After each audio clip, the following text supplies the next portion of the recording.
Outer Realm with Michelle, Desrochers and Amelia Pisano. Airing live on the United Public Radio Network, 105.3 FM in New Orleans.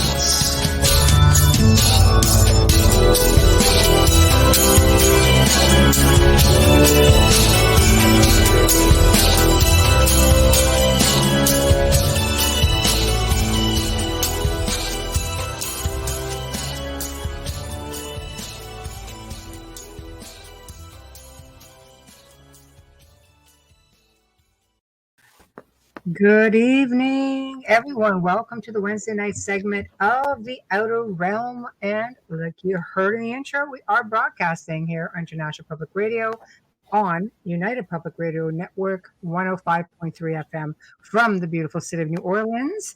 And we are fully sponsored tonight and every night by the amazing folks over at Folgers Coffee. So big thank you to Folgers. We love you so much.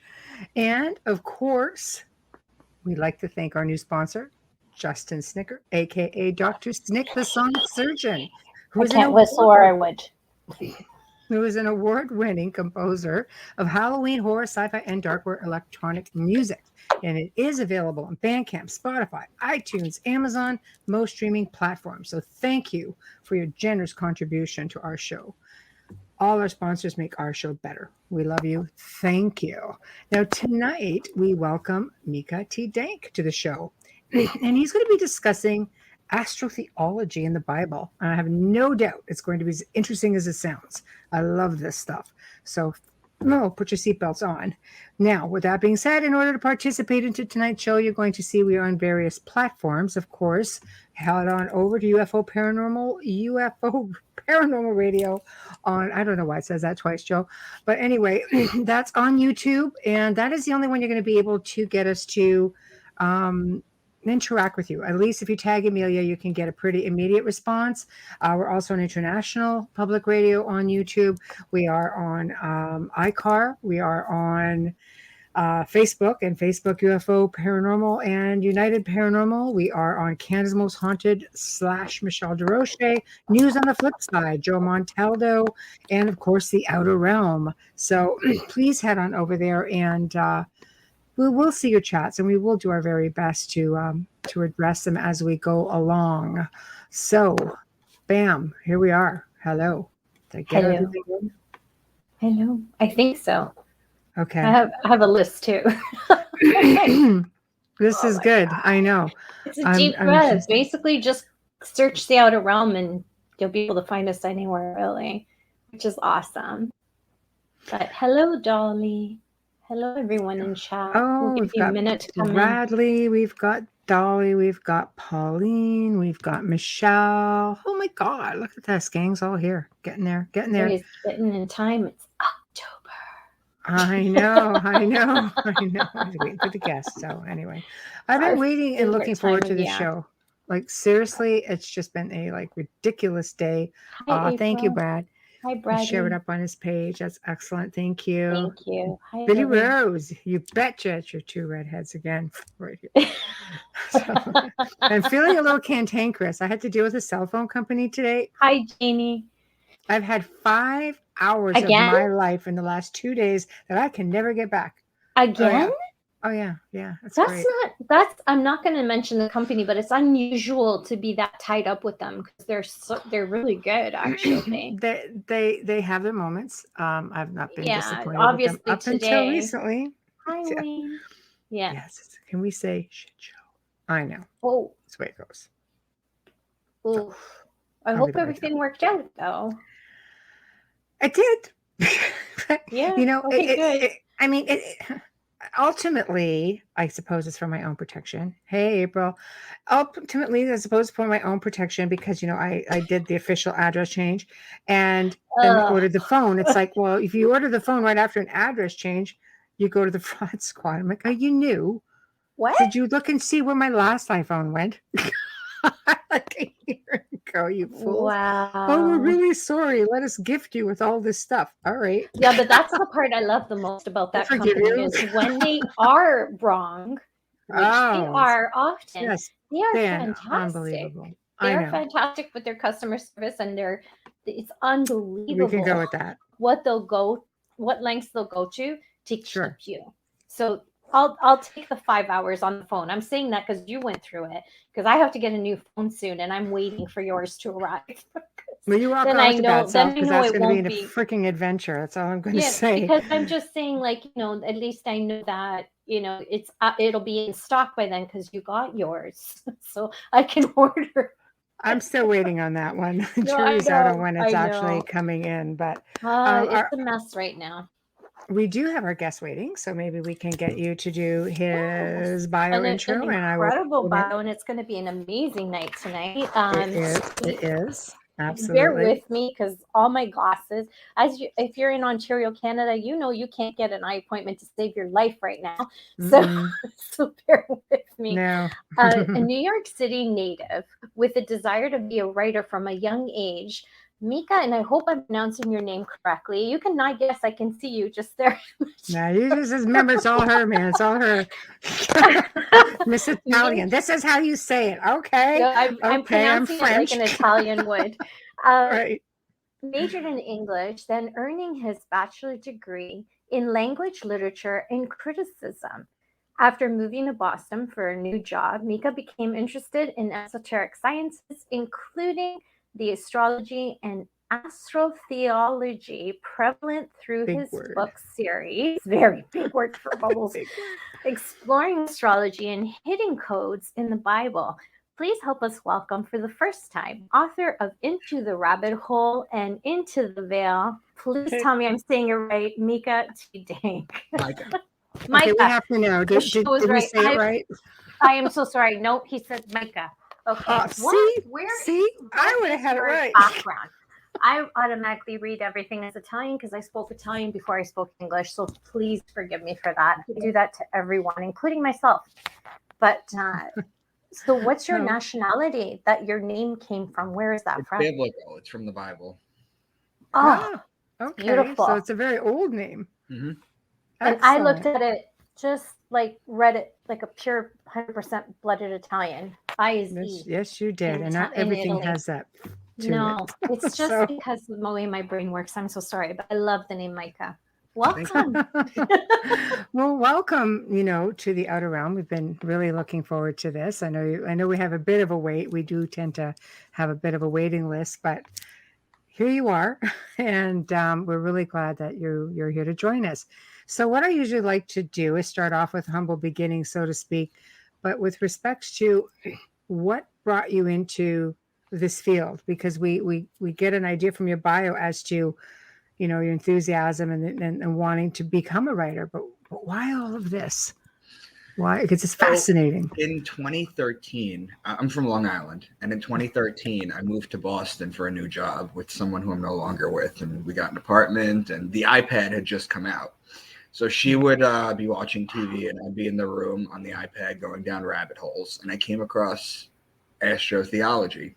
It just really blew my mind. It just really blew my mind, and I studied it. It really spoke to me. It really made sense of like the Bible and everything. So I studied it for maybe like a year or so, and then I started decoding it myself and putting my own spin on it, and with the information that I had learned. And I started doing my own work. And then basically what ended up happening was I decided to write a book series about it. Now I was debating whether or not to write a fiction series or a nonfiction series. And I feel like a fiction series, you can really reach a larger audience. So that's what I've basically been doing. And I've been doing that for about a year and a half now. I have a 6-book deal. The last book is actually coming out in a week or so. And that's basically what I've been doing. Wow. That sounds fascinating. Boston's my favorite city ever, by the way. Is it really? Oh my God, I love Boston. Just the history. It's just so rich. What kind of vibes did you get the first time when you first started? Because like I'm used to like the big city, Manhattan, And, you know, Yes. everything's like avenues and streets. Everything is properly numbered. The avenues are numbered and named, and you kind of figure out where everything is. But in Boston, it makes no sense. Like, you'll make a left in the middle of the city, and it'll turn into like a dead end in the middle of the like, there's no. No, It's seriously. an adventure. No, It's an seriously. He's adventure. so right, because people say, oh, I've been to Manhattan, I've been to Boston, I've been to Boston several times, but they'll say to me, oh, Manhattan has the worst drivers. I'm from Toronto. And I started laughing. I said, you don't know what bad driving is until you have to drive a rental car through the city of Boston. Then I let it go, you drive down through Chelsea, and I will tell you, I had a person stop in front of me and my girlfriend where there would do a girls trip there, and stop to go get a Starbucks at a green light in the middle on an uphill, and you don't look surprised. So No. I'm just sitting there going, what? That's the funny part. Is going, yeah, and Oh what's the yeah, and problem? it's like the Yeah. land of live free or Mm. die, right? So Yes. yeah, it's. But I love the city and I love the people. I think it's a very welcoming city, and it's so historical and rich with so many, you know, the diversity in the city is just incredible. I really enjoyed it. Are you still in Boston? No, I'm back in Long Island. Back in Long Island? I'm not Mhm. going to make the obvious. Have you ever seen the media? I'm not going to say that. Oh my gosh. So you put What everybody together knows. a PowerPoint presentation. I'm extremely curious about this because I've sort of delved into a little bit of the research of, you know, the Bible and codes and how everything connects.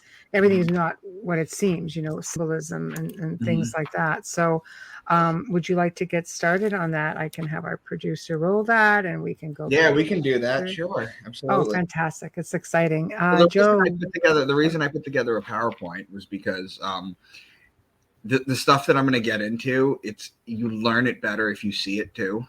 Right. If I just read it off to you, you might get lost, but it's easier to see it and really take it in. So. Oh, absolutely. I completely agree. So I'm just going to say, Joe, if you can hear us, can we power? There it is. Look at that. I Yeah, heard it he's type still it there. in. I love it. Okay.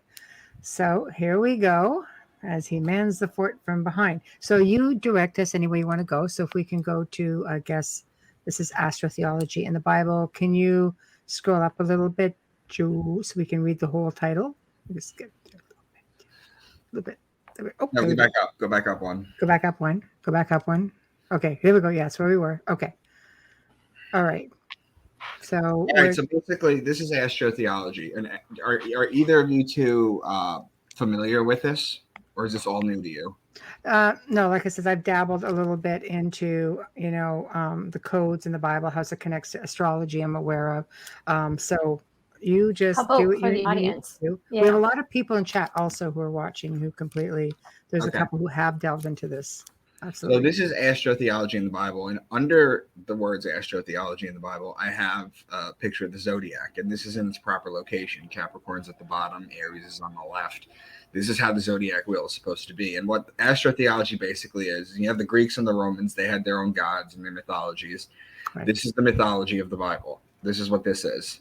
And this Okay. is the hidden codes. Now, the Bible, to me, is an encoded astrology book. And I'll get into why and all that stuff down the road. Okay. But if you go to the next slide. Perfect. The Lascaux Caves. It goes back 40,000 years. So the Lascaux Caves are some caves that are in Lascaux, France. That's why they're called the Lascaux Caves. And what they are these caves that people went into, and they went deep into it and they went to the back walls of it. And then go on to the next slide. What they found was things like this on the wall. And on the top left, you see the bull. On the right, you see the many faces of the lion. On the bottom, you see the horse. Yes. In astrology, the bull is Taurus, the lion is Leo, and the horse is Sagittarius. It's just missing the guy with the bow and the arrow on it. Right. And what they did was they carbon dated the wall, and it came to about 40,000 years plus or minus 5,000 years. Wow. And what they then did is they brought in an astronomer with a computer, because we have the capabilities to do this now with technology, and they rewound the sky back 40,000 years. And what they did was they printed out the stars as they were 40,000 years, and they superimposed it onto this wall, and they found that the constellations were exactly where they were supposed to be. So we've actually known about astrology for 40,000 years. Wow. that we know of. This is as far back as I've been able to trace it. Now, if you go to the next slide, these are some questions in the Bible that you can ask that don't really make sense. How Jesus was able to heal the blind, how he walked on water, how he turned water into wine, why he had 12 disciples, why he was betrayed with a kiss by Judas, why he was dead for 3 days, why is his birthday on December 25th. All this is astrology. And I'm going to get into that and I'm going to explain it. See, the basis between astrology is that whereas they say Jesus is the Son, S-O-N of God, okay, in reality, he's the S-U-N in the sky. Right. And he's going through the 12 signs of the zodiac throughout the year. And there's mythology behind that. So if you go to the next slide, Genesis 1:14 says, "Let lights appear in the sky to separate the day from the night.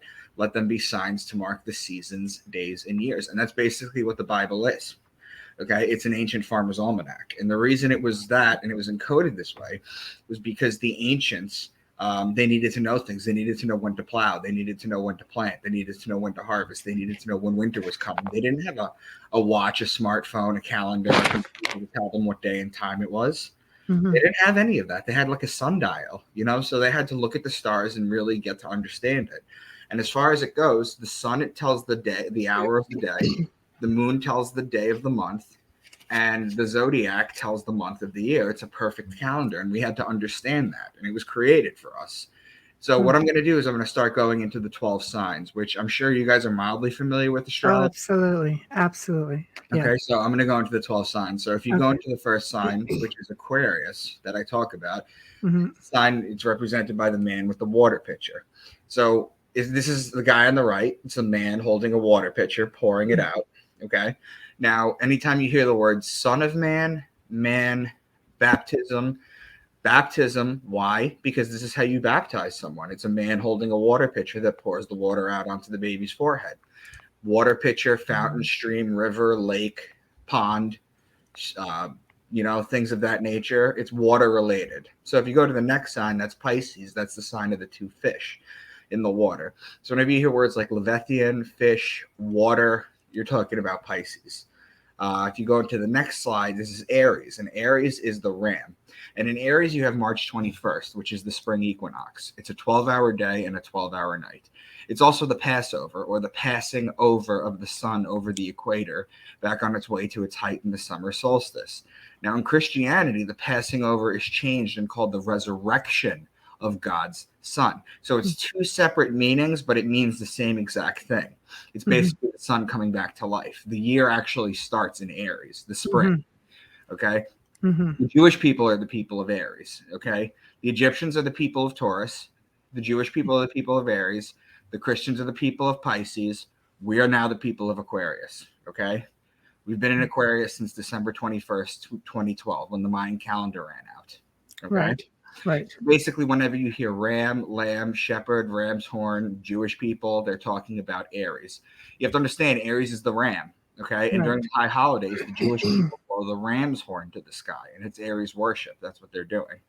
So the next sign is Taurus that I talk about, which is the bull. When you look at the sky and you see Taurus during the season where it's supposed to be, you know that you need to put the plow on the bull so that you can plant the seeds so you can harvest in Virgo and Libra, which I'll get to. So whenever you hear bull, ox, calf, or cow, because a cow's a female bull, they're talking about Taurus. Now, we have equipment that does this, that plows it now, but the ancients used to have to rely on the bull to plow. So the next sign is Gemini, which is this two twins. It's Castor and Pollux Troy, whose sister was Helen of Troy. It's the story of Achilles. So whenever you hear twins or brothers, they're talking about Gemini. Now the next sign is Cancer, and Cancer is the sideways moving creature, the crab. The crab moves side, it shuffles like this. Okay, whereas we don't do that. We walk straight, we walk diagonally, we walk in circles. We don't shuffle side to side unless it's like during a sports drill or something. That's not really what we do. The reason Cancer is the crab is because it has June 21st in it. Okay, June 21st is the summer solstice. Watch what I'm doing here. The sun starts on December 25th, and it rises a degree on its axis. The next day, it rises an additional degree. The days get longer, the nights get shorter. It continues to rise a degree on its axis every single day until it hits June 21st. That's the summer solstice. And then like the crab, it walks sideways for 3 days. It stays at that height. Then on June 25th, it drops a degree. And then it continues to drop a degree every single day until it hits December 21st. December 21st is the day of death. Okay. Whenever they're talking about a death in the Bible, they're talking about December 21st. That's when the sun dies because it's the winter solstice. It's the longest night of the year. The ancients, the sun wouldn't rise above the horizon. So the ancients used to say God's son was dead. And then just like it walks sideways for 3 days up there, it walks sideways for 3 days down here. That's where you get God's son was dead for 3 days. Okay. And then what happens is on December 25th, it comes back to life. It's the resurrection. He's born again. This light of the world, God's only begotten son, S-U-N, comes back to life. Mm-hmm. Okay? And that's why all the gods, the ancient gods, you have like Tammuz, you have Horus, Jesus, Osiris, they're all December 25th. This is why. It's because the sun comes back to life.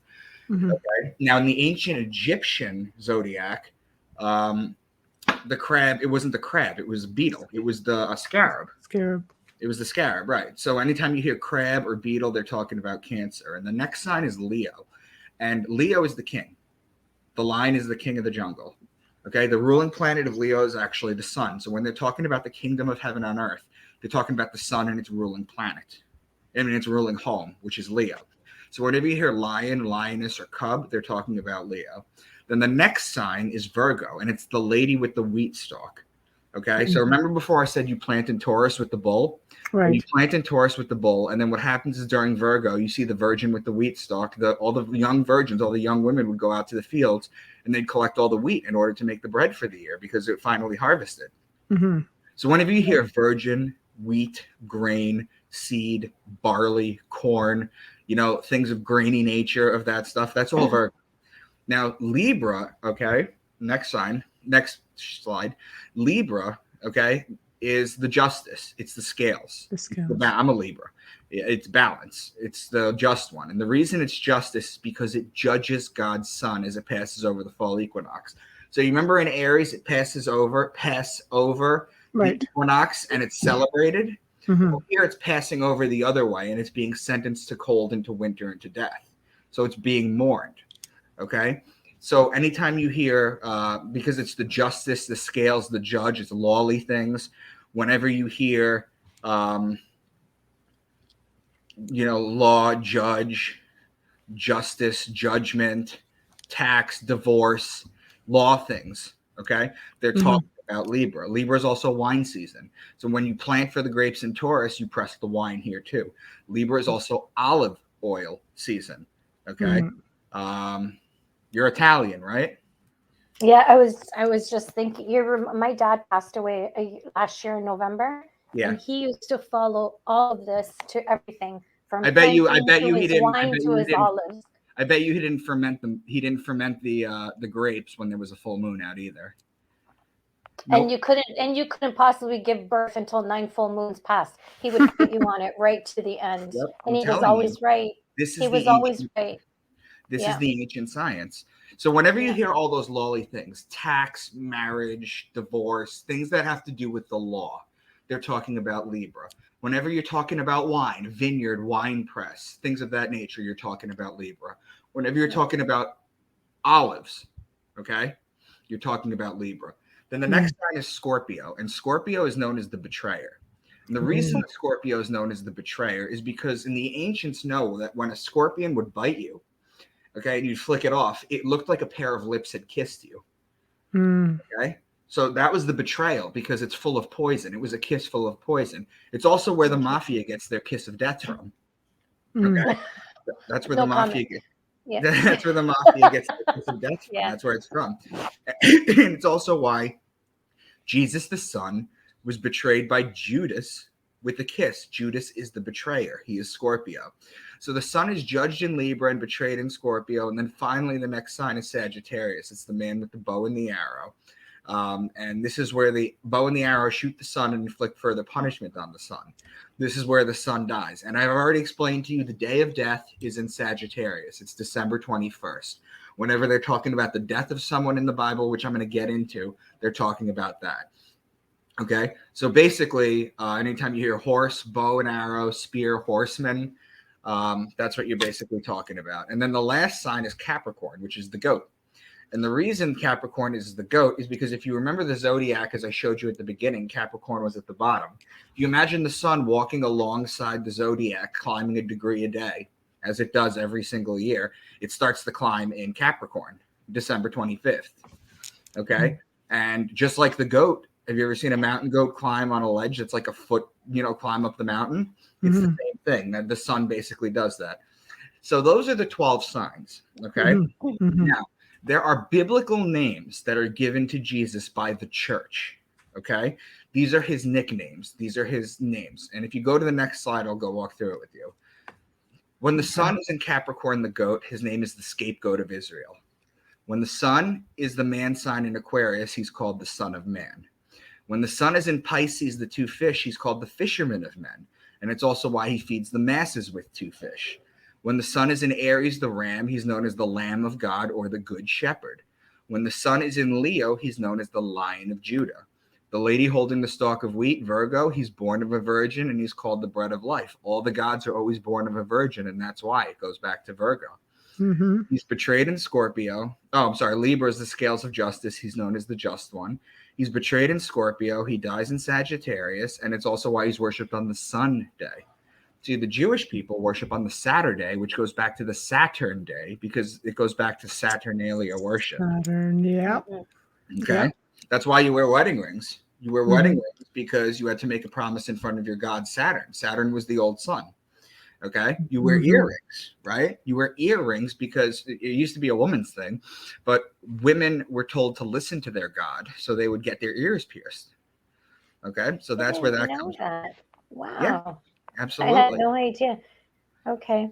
So basically, if we go to the next slide, these are the picture on the left is the picture of Jesus. I ripped it from the internet. Okay. You could find any picture. You're going to always find the same thing. The sun's behind his head. His fingers are like this. The heart is always outside the body with the crown of thorns around it. You ever see a picture of Jesus outside? No one ever wonders, why is the heart outside the body? Okay. The sun is behind Jesus because he represents the sun. Anytime you see a picture of Jesus in a painting, even, the sun is behind him. Sometimes there's a Celtic cross behind it too. Okay. But the sun is always there. The two fingers up like this is an ancient Kemetic peace sign. And Kemetic comes from Kem, which is Egypt. Okay. This is the original peace sign. This John Lennon peace sign, this is the British victory war sign. Okay. The fingers are separate. It's not peaceful. Okay. So that's been co-opted and changed in our time. This is not actually wishing people peace. This is also a protection. As you know, if you're Italian, this is the protection from the Malocchio. Right? Well, you know a lot about Italians. And you just taught me something. Now I understand why these Italian women, like my mom's generation, were so quick to pierce their daughters' ears before baptism. Now I understand it. Thank you for that. You're welcome. Oh, you're going to learn a lot. I promise you. I am learning a lot. And I'm Pisces, which is hilarious because of the feeding. And I love to feed people and cook for people. So you're killing me here. But anyway. So the face of Jesus right here, this is a standard picture of Jesus. Understand that his face was taken from a guy named Caesar Borgia, who was the bastard son of Pope Alexander VI. And you're nodding your head like you know this. Because I know a lot about the Borgias because of my mother's side of the family. That's a whole other show. Right. Well, the Borgias were a whole other show. Yeah. So basically, Rodrigo Borgia, who was Pope Alexander VI, okay, he had a son. Okay. Now, popes used to have children. They were always out of wedlock because they weren't allowed to get married. So they were all bastards. But what happened was he was a pope in the mid 1500s. And you know what else happened in the mid 1500s? The printing press came out. Okay, so they were able to mass distribute this picture of him everywhere. Decided that his face would be the picture of Jesus. It wasn't like the Muslims. They're not allowed to draw Muhammad. It has nothing to do with that. Okay, there was just no physical depiction of Jesus before this time. Now, the crown of thorns wrapped around the heart outside. The heart is always on the outside, represents the sun's rays. Okay, Jesus had the crown of thorns on his head. He's the sun. Those are the sun's rays. Because when you would look at it, they would come out spiky like this. Right. Okay. Now the heart represents the human toroidal field. Are you two familiar with that? That's what it is. Because of my mother. For those who aren't, it's an electromagnetic chemical gradient that goes outside of your body like this. It envelops you 6 feet. Right. Okay. That's why during this pandemic, the elites are trying to keep you 6 feet apart so that you can't connect with someone. Okay. That's where it comes from. And what they basically do is it's shaped like an apple. It looks like an apple. And if anybody's ever walked up behind you and you've known that they're there, it's literally just because they broke your toroidal field. You know, you're not psychic. It has nothing to do with that. It's a living, breathing thing that can be measured. Some people call it an aura. It has different names. Mm-hmm. So if we go to the next slide, on the left, you'll see a picture of Jesus, and on the right, you'll see a picture of Caesar Borgia. You see it? Yeah. Yeah. There it is. Okay. Now, before we go to the next slide, we're going to start decoding stuff. Now, you remember the keywords I've given you, and I'm going to walk you through it in case you forget some of the keywords. Okay. But have you heard of the phrase pride comes before the fall? Yes. Yeah. Okay. Can one of you two define it for your listeners? I've heard of the phrase. Didn't say I recalled it. No, I don't recall it. I've heard it. Yeah, you hear it. Yeah. Okay. Well, basically, Pride the idea. comes before the Think fall, about it. meaning Pride they comes fall before the fall. before Exactly. they fall. Yeah. Exactly. Ego. If you're too boastful, if you're too prideful, right, and then you'll fall. Right. You know what a group of lions is called? A pride. Exactly. Go to the next slide. A group of lions is called a pride. Pride is the lion. Lion is Leo. Leo's in July and August. That comes before the fall. Mm-hmm. Okay. All right. So you can go to the next slide. This one comes from the book of Micah, which is my namesake. In Micah 5:2, he says, "But you, Bethlehem Ephratah, though you are small among the clans of Judah, out of you will come for me one who will be ruler over Israel, whose origins are from ancient times." However, in Hebrew, Bethlehem is a combination of two words. It's not one word. It's not a town. Bet means house, and lechem means bread. So it's the house of bread. Well, there on the left is Virgo, virgin with the wheat stalk. Okay? And that's the house of bread. Each zodiac sign is called a house, an eon. In the Bible, it says, "In my Father's kingdom, there are many mansions." It's been called a mansion. That's what it is. So when they're saying that the Savior will come from Bethlehem, what they're saying in ancient Hebrew is the Savior will come from a virgin. Does that make sense? Yes.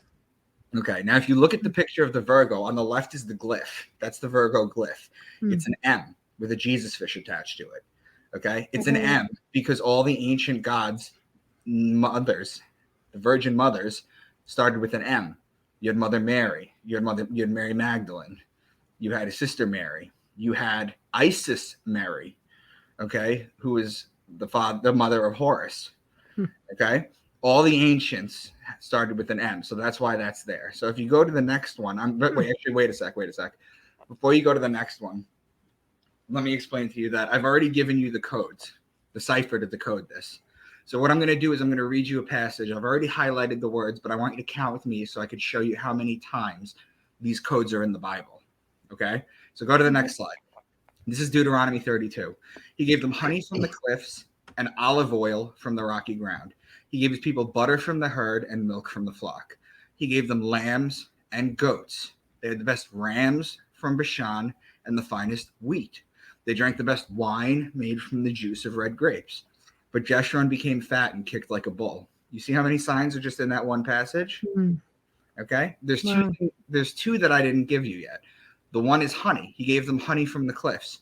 In the sign Cancer, there's a group of stars called the Beehive Cluster. It's an asterism. You know how the Pleiades are 7 stars? They're called the Seven Sisters. The Seven Sisters. Yeah. It's the same thing. There's a Beehive Cluster in Cancer. So that's where the honey comes from.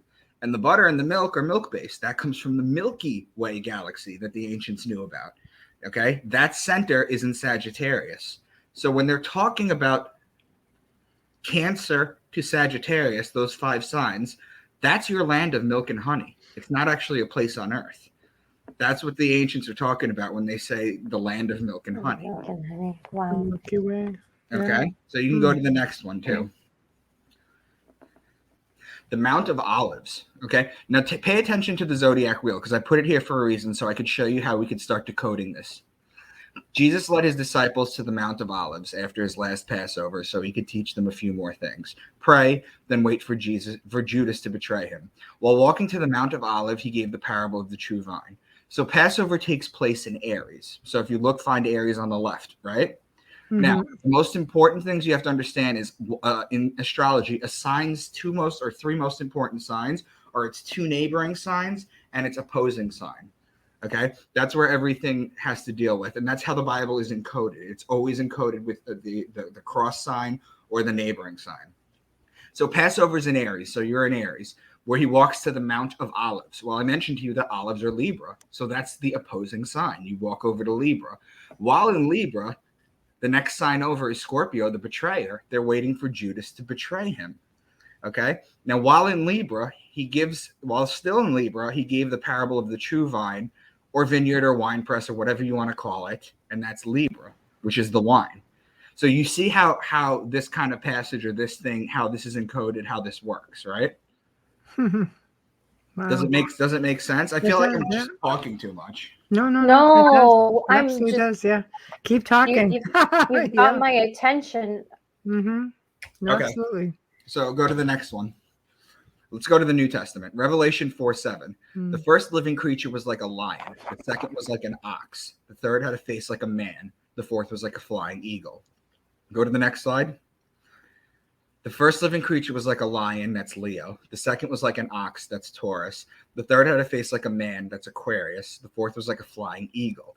In astrology, the scorpion is the belly-crawling creature. It's the lowest form of life on earth, much like God commanded the snake to crawl on his belly after the deception. It's known as the lowest form of life on earth. However, its evolved form in astrology is the eagle, and the eagle is the highest flying form of life on earth. Okay, so it evolves into that. So you have Leo, Taurus, Aquarius, and Scorpio. Those are the four fixed signs of the zodiac that they're talking about. You have things called mutable signs, you have cardinal signs, and you have fixed signs. The reason they're called fixed is because they're fixed in the season. Okay, Leo is the dead of summer. Taurus is the dead of spring. Aquarius is the dead of winter. And the eagle / Scorpio, that's the dead of fall. So it goes even further than that. If you go to the next slide. Lion, Leo, man, Aquarius, those are opposing signs. Ox, Taurus, eagle, Scorpio, those are opposing signs. If you trace them in the zodiac wheel, it makes an X. So you think that was done? What is more realistic, that there's a four-headed animal in the sky, or that this is talking about celestial metaphors?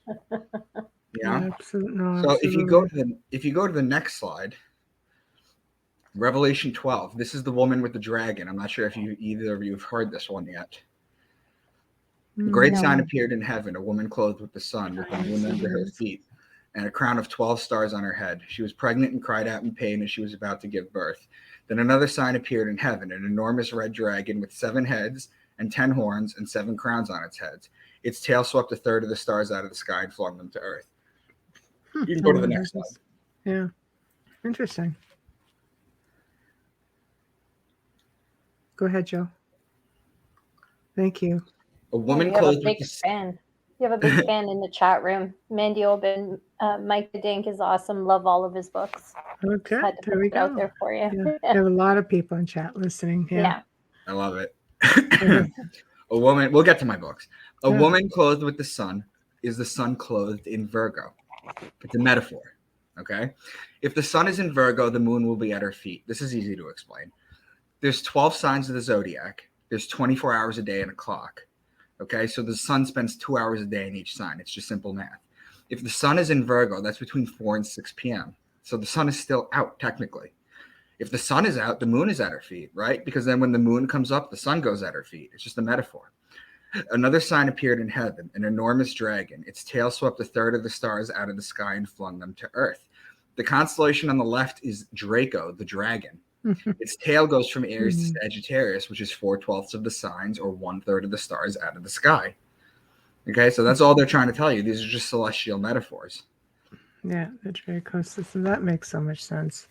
Now, if you go to the next slide, I've given examples of astrotheology in the Old Testament as well as the New Testament. I've been accused of cherry-picking verses from the Bible to prove a point. Let's take a much longer passage and see if we could decode it as well. Are either of you two familiar with the book of Job? We're familiar with it. I don't remember any of this. I went to Catholic school. That's about as my extent of when I read the Bible last with high school. So, Michelle, do you remember who Job was? I am not overly familiar. So Job was a pious man, and basically what happened is the devil got jealous and told God. Well, basically Job had everything. He had animals, he had land, he had a family, Satan told God that if you were to take everything away from him, then I know the story. Yeah. if you take everything away from him, he'll curse you. He never does, but he does cry out to God. God responds to him. What I'm going to read you now is God's response, and we're going to decode it in real time, okay? The first sentence is what God says. The second is what it actually means. So go to the next slide. Job 38:32. He says, can you lead forth the Mazzaroth? Now, the Mazzaroth literally means the zodiac. So right away, he asks him if you know your zodiac. Mazzaroth over time becomes the Mazalot, which survives in Judaism today as Mazel Tov, which is good luck or good fortune from the stars. So what's the Lord's challenge to Job? He says, can you bind the chains of the Pleiades? Can you loosen Orion's belt? Okay, those are obvious star metaphors.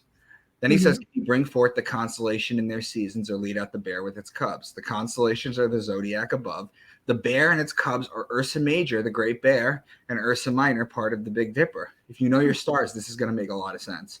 Who can tip over the water jars of heaven? Well, the water jar, that's Aquarius. That's the man with the water pitcher.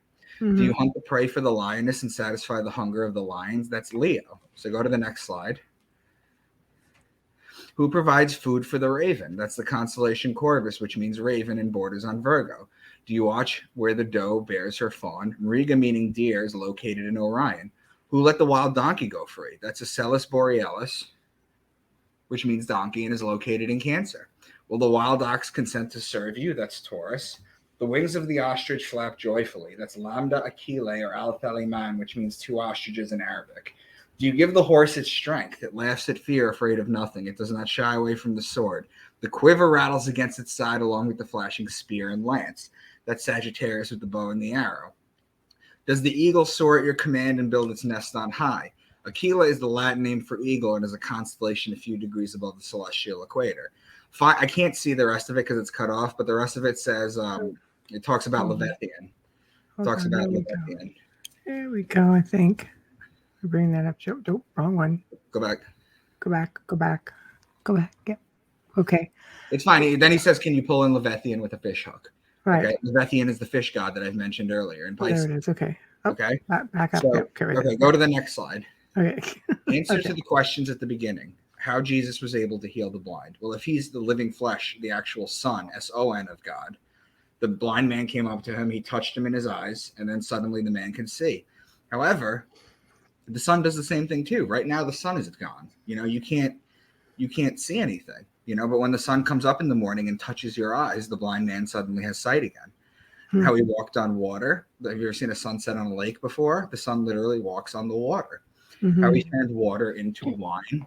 So are either of you too familiar with why God has always been considered a man and earth has always been considered a woman? No, but I'm dying to hear that one. It has to do with God's sacred fluid, the rain. Okay. The Hebrew word is shemen. We get the word semen from it. It's the sacred fluid. So what happens is God's sacred fluid pours down on earth and impregnates Mother Earth. And from her belly, trees, fruits, food, vegetation grows. Okay. That's why she's considered that. So you have Taurus, which is when you plant with the bull. April showers bring May flowers. That's Taurus. And then it rains and it rains and it rains on the seeds. And then what happens is the grapes grow and then you pick them in Libra and you crush them into wine. That's how you turn water into wine. It's a process. Wow. Yeah. I'm just so, I don't even have words for everything I just learned right now. I could imagine how often you get picked on for all of this, though, even though I see it the way you're seeing it. And yes, Thomas Rivers, I was just thinking that Mother Earth, how a lot of people refer to Mother Earth. You really do have to understand so many other religions and faiths to be able to get all of this information and cipher those codes, don't you think? Yeah, you do. It requires you have so much knowledge about Jerusalem and Muslim and, to put that all together. If you're just it all going ties based together, on one though. faith, Yeah. it doesn't, I know, but when you're like Roman Catholic, all you know is Roman Catholic, right? Right. Well, thank you. So why This is amazing and mind-blowing, Zach. Yeah, that's from Zach, man. I'm at a loss for words too. Yeah, this is amazing and mind-blowing. There we go. I'm really enjoying this. So there's a lot of good comments coming in that we'll go through after. Good. So why he had 12 disciples. Now I told you that Judas was Scorpio, right? Which makes sense because he's the betrayer. Scorpion is the betrayer, right? Right. Okay, I'm going to give you one more example. I'm not going to go through all 12 disciples, okay? But are you familiar with Simon Peter? Mm-hmm. Okay. Now, my name is Micah. Sometimes people call me Mike. Your name, Michelle. Maybe people call you Mish. I don't know. Right? Those are nicknames for it. But why would Simon be given the name Peter? Yeah. That's not a nickname. That doesn't make any sense. Right. Unless you know astrology. Now, do you know what Simon Peter's or Simon's job was? Do you remember? Aside from being an apostle, Yeah. fisherman. Yeah. He was a fisherman. There you go. Yeah. He was a fisherman. Okay. Yeah. What sign is the fish? Pisces. Pisces. Okay. Do you know what the ruling planet of Pisces is? The ruling planet? No. The ruling Isn't planet Venus? of I always Pisces. thought it was Venus, no? No, Venus is Libra. Libra. And I believe Libra, my daughter. Yes. So the ruling planet of Pisces is Jupiter or Jew Peter. Oh, wow. Okay. Right. So that's where that comes from. So Okay. why he was betrayed with a kiss by Judas, we went over that. Why he was dead for 3 days, we went over that. Mhm. Why is his birthday on December 25th? We went over that. I'm telling you, this is all astrology. That's all this is. Right. Okay. Now, if you go to the next slide, Mm-hmm. doesn't stop there. It's not just random passages in the Bible that can be decoded this way. We're going to go through the entire book of Matthew to show how deep this runs. Okay, so you can go to the first slide. I've put the zodiac wheel and I've circled the areas you're supposed to notice. This is why I did the PowerPoint, because it's helpful for you to follow along. Okay. Matthew 3:2. Very Repent of your sins and turn to God, for the kingdom of heaven is near. Each gospel begins at one of the 4 major points of the zodiac and ends at one of them as well, too. The 2 solstices and the 2 equinox, when connected, form a cross. This is known as the cross of God's sun. The kingdom of heaven is Leo, whose ruling planet is the sun. So the closest 4 major points, the solstices and the equinox, would be June 21st in Cancer that I've circled right now. That's where this one, that's when this one starts. So if you go to the next one, this is the firmament. Okay, you see how I'm showing the lines between the signs? Right. The lines between the signs are known as cusps. They're known as borders. They're known as handover dates. They have different names. But this is actually the firmament. The firmament is not a flat dome on a flat earth with a dome on it. It's not a dome over earth. That's not what the firmament is. It's the handover dates from days to day. It keeps everything in order. There's a saying in the Bible that says the firmament shows God's handiwork. Okay? Now the next passage, Matthew 3:4. John's clothes were woven from coarse camel hair, and he wore a leather belt around his waist. For food, he ate locusts and wild honey. It's a little weird.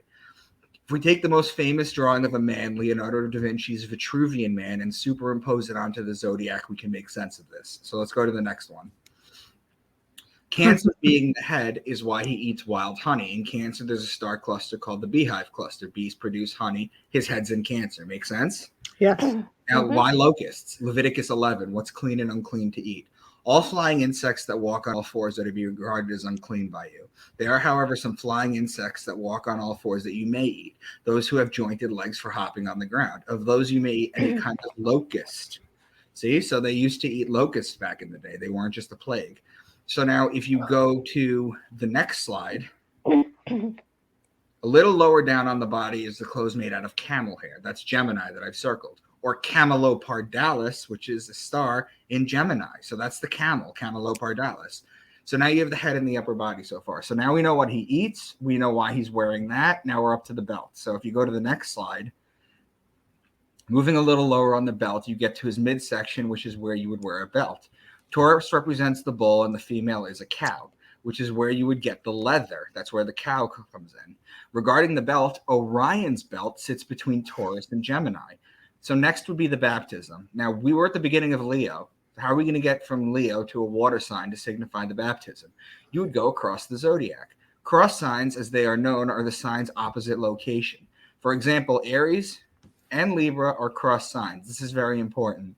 I can't stress enough. A sign's 2 most important signs are its neighboring sign and its cross sign, and you're going to see how that plays out.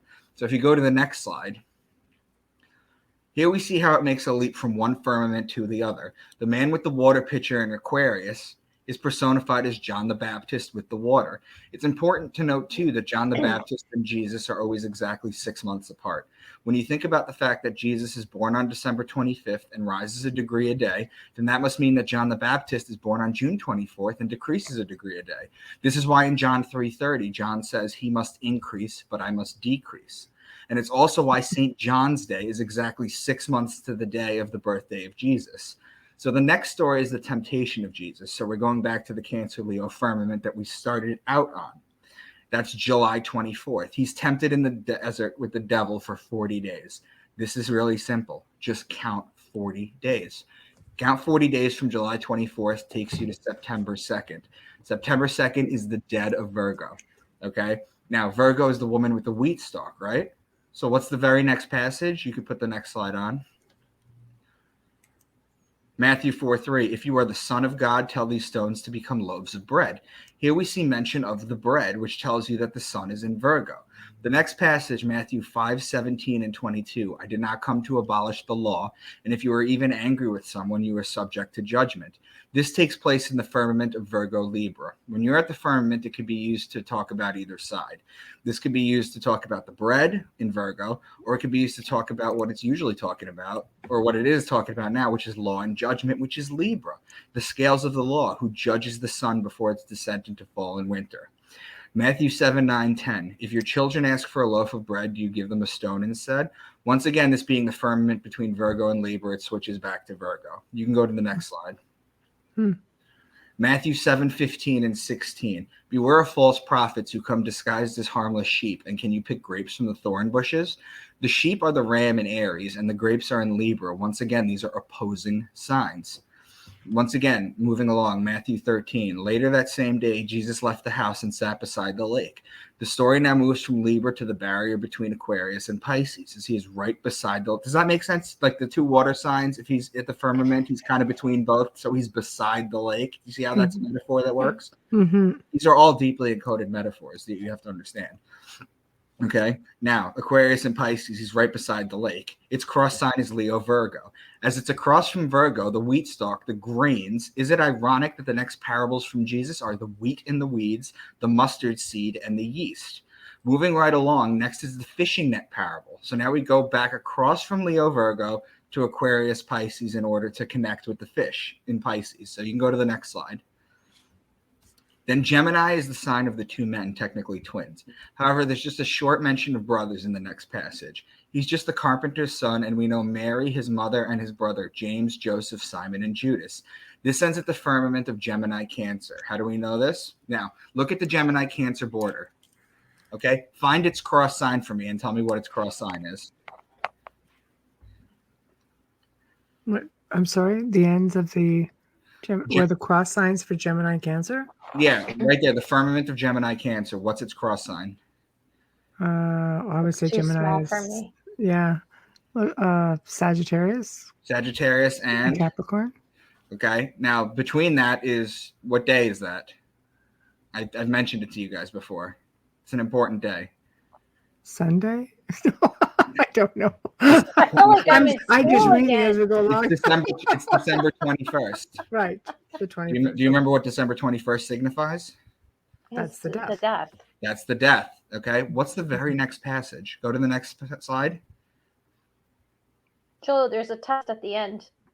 Here is the death of John the Baptist. Do you see how this all follows? Do you see how this is a story that's made from the stars? Right. As mentioned previously, death comes at the end of Sagittarius. So let's take a sentence which sounds like it could be in the Bible that I created, but isn't. If I say to you, the rulers were divided by war and love, it split the land in half. You could read that as a literal translation. However, if you go to the next slide. Next. Thank you. The ruling planet of Aries is Mars, who is the god of war. The ruling planet of Venus, as Libra, is Venus, who is the goddess of love. There is your war and love. If you connect it, it literally splits the zodiac or the land in half. Okay, that's how these are that's how this Bible is metaphors. So if you go to the next slide, Matthew 14, 17, and 32, but we only have 5 loaves of bread and 2 fish. Well, the bread, Virgo, and the fish, Pisces, are opposing signs. Also, Pisces is the 2 fish, which is why Jesus fed the masses with the 2 fish.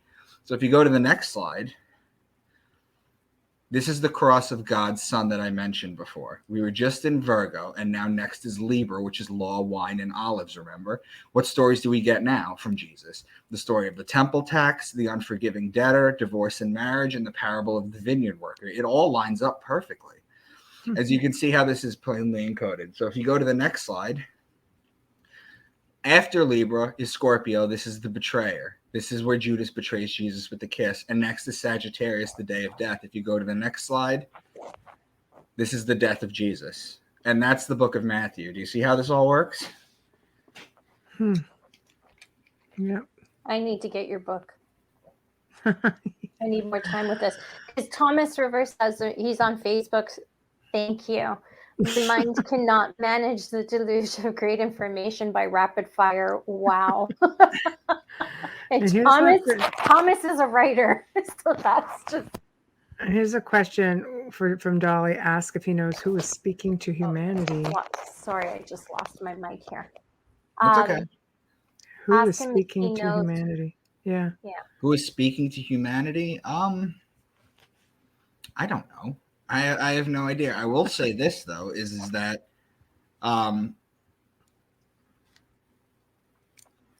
this is the most important science. Okay, and I'll explain it to all of you.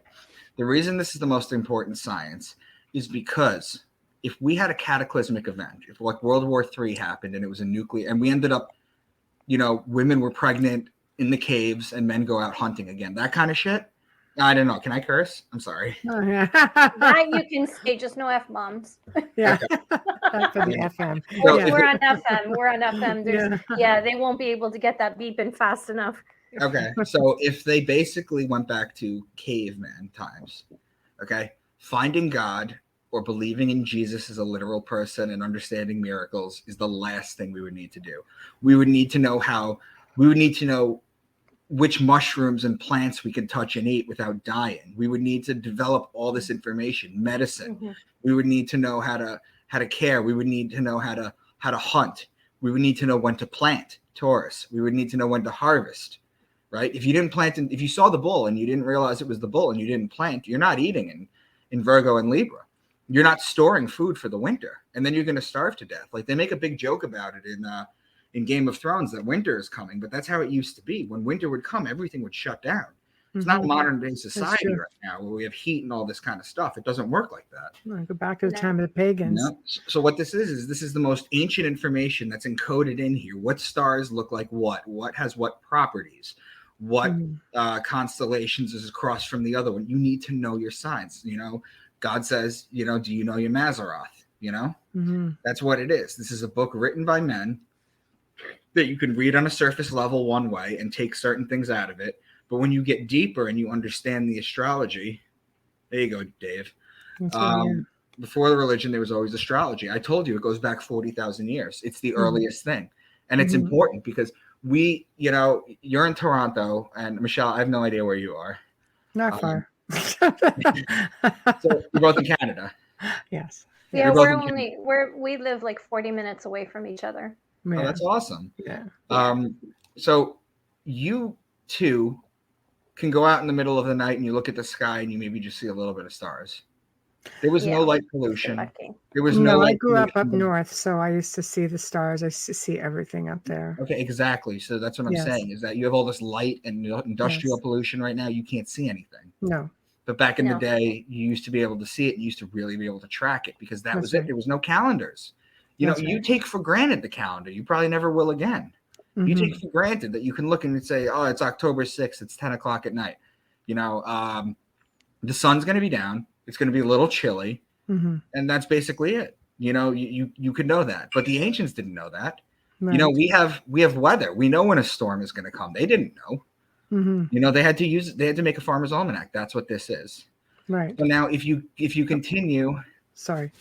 Where does Gemini fit in the Bible? Asking for a friend. Yeah. Okay. It's the twins. It's the twins. There's a story in the Bible where Jesus rides into town on twin donkeys. Right. There we go. There's plenty of stories of twins, brothers, for example. That's basically where it fits in. He's known as the twin. He's known as the twin of Thomas. Right. He's known. All right. So there you go, Zach. So let me just keep going because this Yes, is go just ahead. some random esoteric knowledge Yep. at this point. So if we go to the next slide, Moses goes up to get the 10 commandments, and when he comes down, he sees them worshiping a golden calf. Mm-hmm. The sun is the gold, and the calf is the bull in Taurus. So let me pose this question to you guys. So Yeah. you guys know what matzah is, right? What? Sorry. Yeah. What Matzah's matzah is, right? isn't it a grain? Isn't it corn? Well, in Spanish and Italian, it's corn. Food. No, right? not But maize, it's food. matzah. Yeah. We call it matzah where I'm from. Oh, I'm watching Joe. Sorry. Yeah. So I was just seeing the chat go uphill. Yeah. Sorry. all right. So it's just unleavened bread. It's what the Jews eat during Unleavened bread. Passover, Yeah. right? It's My what the Jews mother eat would during make it during like Passover, though, even though it wasn't something we did. But that, you know what I mean? It's not part of our religion, but it was because we didn't have yeast or they didn't have yeast. Right. Well, it's not that they didn't have it. It's that they were leaving Egypt so fast that they couldn't wait for the bread to rise. For the Bible, yes. No, I'm referring Yes. to my mom. They grew up during the time of World War II. So Oh, gotcha. Okay. So basically, yeah. So that's basically it. So what's more likely? You know, they're fleeing Egypt. They're wandering in the desert for 40 years. Moses goes up to Mount Sinai. Incidentally, Sinai is a combination of two words. It's Sin, which is the ancient Sumerian word for moon god, and Ai means mountain. So it was the mountain of the moon god, because they'd be in the desert, they'd see this giant, this volcano, this mountain, and the moon would come up behind it. So they assumed that's where it came from. So that's why it's called Mount Sinai. So Moses goes up there, and he comes down, and he sees them worshiping a golden calf. So either, what's more likely? They escaped Egypt, you know, with nothing in their backs. They wandered the desert, and suddenly Moses goes away, and then they find all this gold, and they build this enormous statue. They find welding equipment in the desert, and then they build this giant statue. Or it's a metaphor, okay? That's right. Yeah. The calf is the bull, or Taurus, and the sun is golden. They're worshiping the sun in Taurus, okay? Which is basically when the sun is worshipped in Taurus, that was the ancient Egyptian time. This is the Jewish time now. They're the people of Aries. That's why Moses gets mad. So he breaks the commandments, becoming the first lawbreaker because he broke the law. Now, if you go to the next slide, the ancient Egyptians used to worship the sun in Taurus. Hieroglyphs of the bull with the sun between its horns. The Jews are the people of Aries. That's why they blow the ram's horn to the sky on the holidays. Christians are the people of Pisces. That's why they have the Jesus fish, as shown below, that I've highlighted here. Okay? And it's also why he feeds the masses with 2 fishes. John 21. So Simon Peter climbed back into the boat and dragged the net ashore. It was full of large fish, 153. But even with so many, the net was not torn. This is a famous passage. Okay? That's the Vesica Pisces. That red thing, the Jesus fish, it's called the Vesica Pisces. Right. Okay? Do you know what its mathematical equation is? No. no. It's 247 over 153. The ancients knew this. They encoded this. This was hidden information to be kept away from the masses, because that's what they do. Yeah.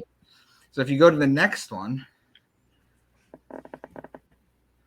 Genesis 32:30, and Jacob called the name of the place Peniel, for I have seen God face to face. Well, Peniel becomes pineal over time. If you look at the eye of Horus on the left, you look at a sagittal cut of the human brain on the right, that little nipple in the middle on the right, that's the pineal gland. Okay, that thing above it that looks like an eyebrow is the corpus callosum. It's identical to what the ancients knew. The ancients knew this science. I don't know how they knew this, but they knew this, and it was encoded in here. Now, in many Buddhist traditions, 49 days is the total mourning period, with prayers conducted every 7 days across 7 weeks. These Buddhists believe that rebirth takes place within 49 days after death. And it just so happens that the pineal gland becomes visible on the 49th day of gestation. Now, how would the ancients know that? How would ancient Buddhists know that? There's a lot of stuff that we don't know that they knew. You know, now if you go to the next slide, this is a picture of what we call Solomon's temple. Yep. Okay. Now, I have the cubits at the bottom. This is how it looks. Now, this is an overhead view of it. Okay.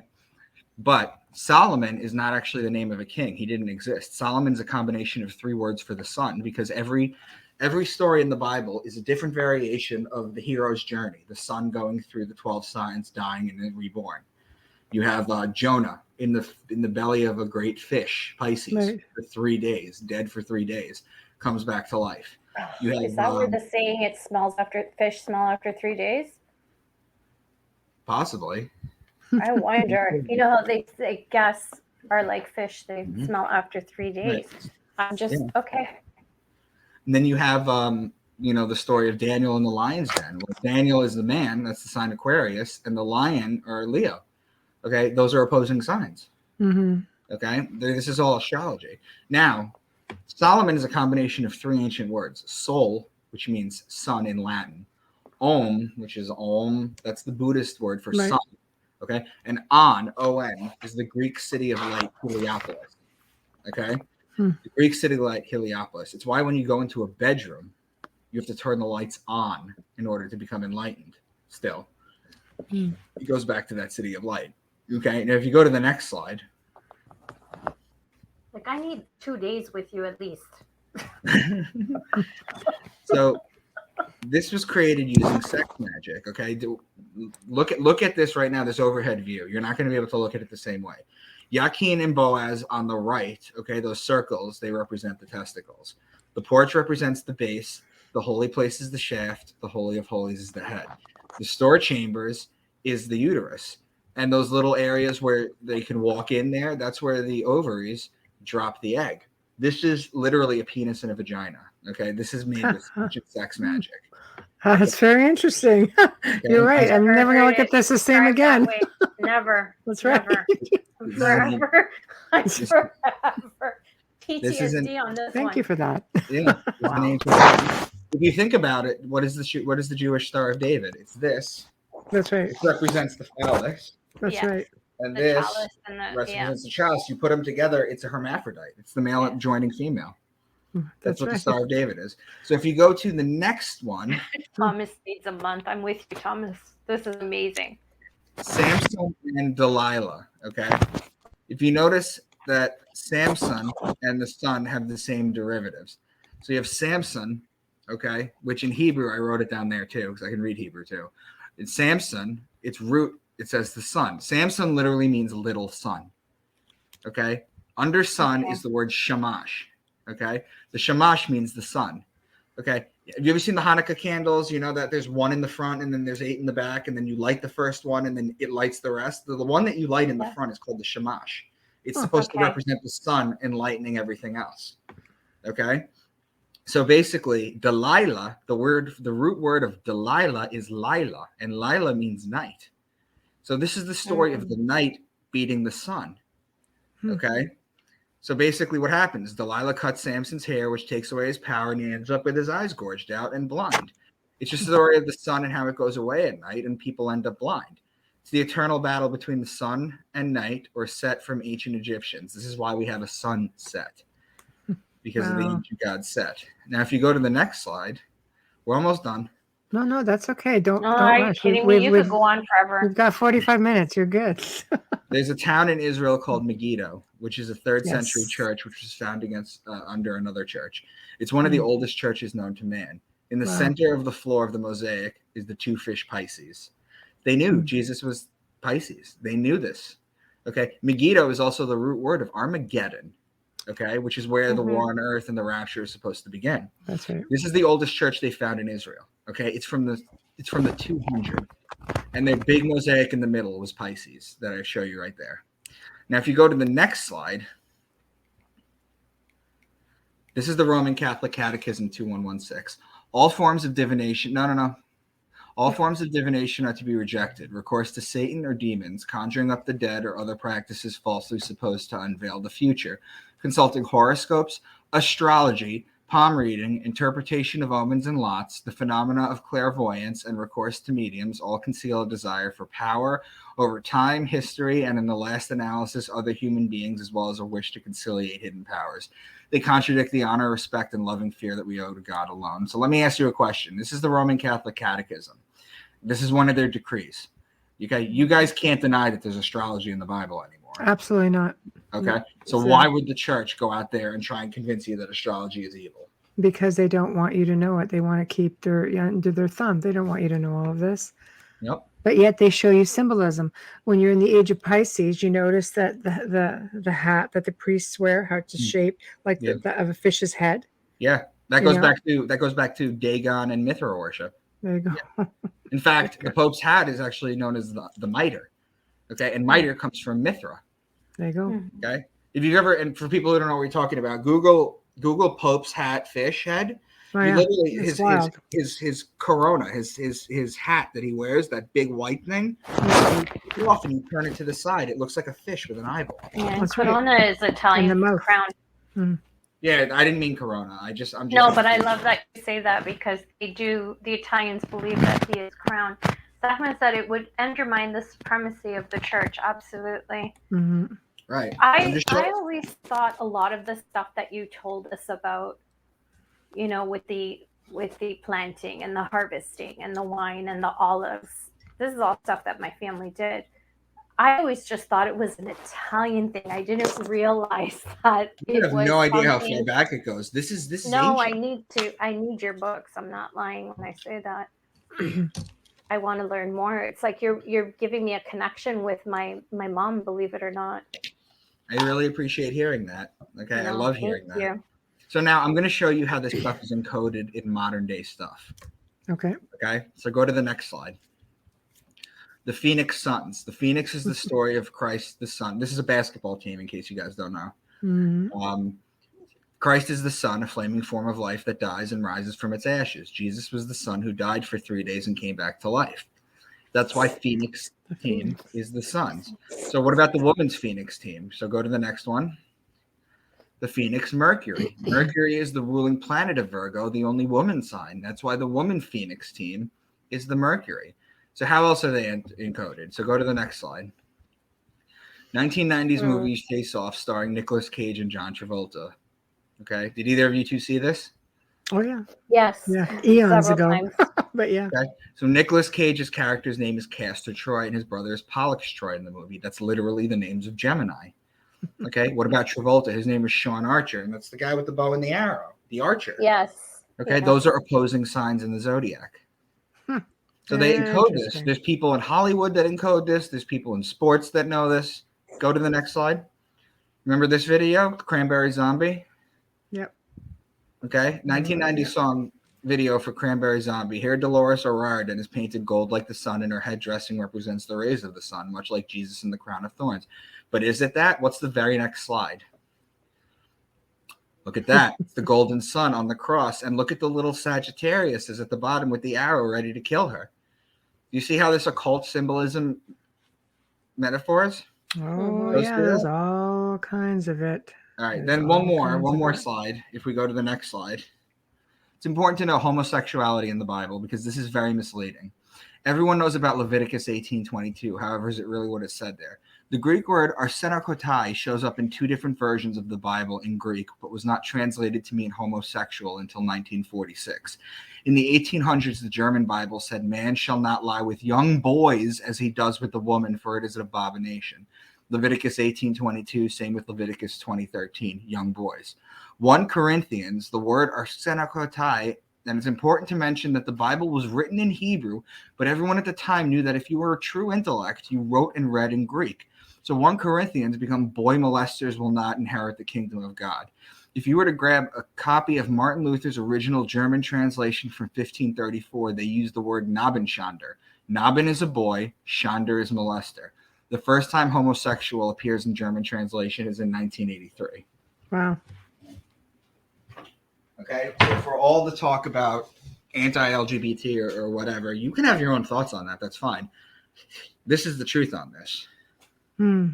Okay, and if you go to the next and last slide, this is just a picture of my first book, which is on Amazon, Into the Rabbit Hole. All 5 of 6 of them are on Amazon. You can just search my name and pick them up. I also, if you guys want to reach out to me, I'm on social media. I'm on Twitter at Real Mr. Dank. I'm on Facebook and Instagram at Micah Dank. You know, if you friend me, I have a Facebook group, Micah Dank Into the Rabbit Hole. If you reach out to me, I think Michelle, we just friended today. If you reach out to me, you know, I sell signed copies. I sell Okay. hundreds and hundreds of signed copies Nice. from the house. But anyway, that's my presentation. So what do you guys think? Wow, Wow. I think it's fascinating for sure. But I need I you mean, to I've studied some of this stuff, and I'm completely on board with you. You know, the symbolism.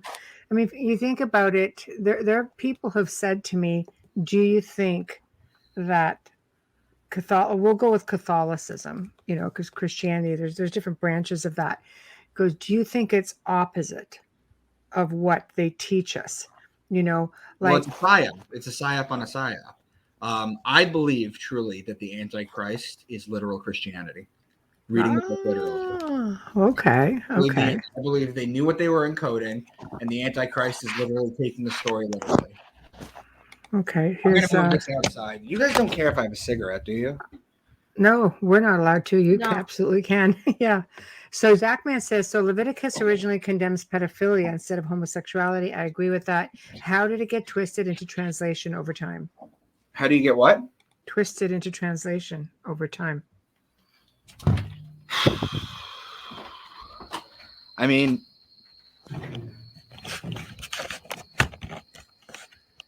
at the Yeah. time, I'll put it up for you. There it goes. you got to understand there was a lot of pedophilia going on. The Greeks were famous for. The Greeks were very famous for what they would do. Is you had a wife for your children, but you had a sexual older man, you know, that would teach you the things. You slap horns, and then you'd talk about psychology and stuff like that. There was a lot of reasonable expectation for people not to what's the word?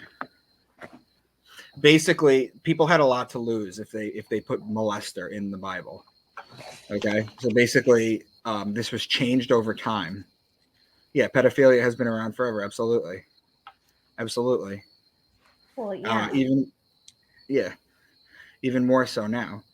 But basically, the idea is if you keep everybody focused on homosexuality instead of pedophilia, you can get away with a lot. I mean, look at what the Catholic Church has been dealing with their scandals forever. You know, remember when Sinead O'Connor ripped the picture of the Pope? The anniversary is today.